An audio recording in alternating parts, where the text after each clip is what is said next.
This exercise deals with a famous mathematical and scientific sequence called Fibonacci, which occurs in nature in some very interesting ways.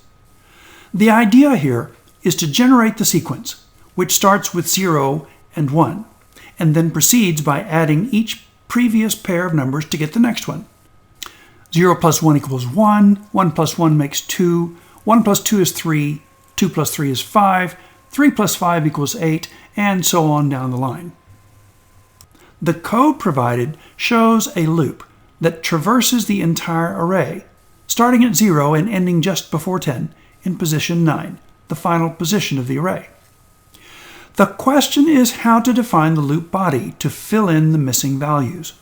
As you can see, the first two values are already defined, so we need to start with the element in position 2 and proceed to the end of the array, systematically generating and assigning the correct values for each of these positions.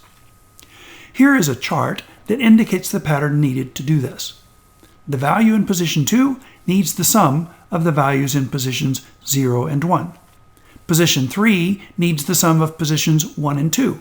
4 needs the sum of positions 2 and 3, and so on to the end. Here is one possible solution that seems to work.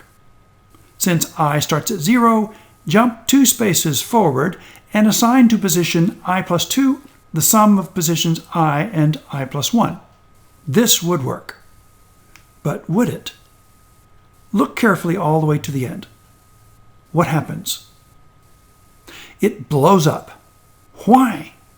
Since the loop goes all the way to the end of the array, the final position of the array, an attempt to access positions I plus 2 and I plus 1 causes an out-of-bounds error when I reaches position 8, trying to access position 10, I plus 2, which does not exist. For this reason, this loop body will not work. This next choice works the opposite way, assigning to the current position of I the sum of the two previous positions. Logically, this also makes sense, but we have the same out-of-bounds error, but this time right away when I is 0, since positions -1 and -2 do not exist, again causing a blow-up.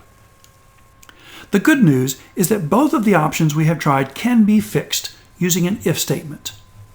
Look at the first attempt. Since the problem occurs at the end of the array, we need an if statement that prevents any attempt to step out of bounds. Since the I plus 2 index is used in the expression, we need to make sure we stop the loop 2 positions short of the end. Since the last position is 9, we need an if statement that stops the assignment process at position 7, or less than 8, shown here. To fix the second attempt, an if statement is required to make sure that assignments don't try to access negative positions. Since the I minus 2 index accesses 2 places before the current position of I, the if statement should prevent any action at positions 0 and 1, only starting after position 1. This solution does that. So, there are 2 ways to do this problem: protect the back or protect the front.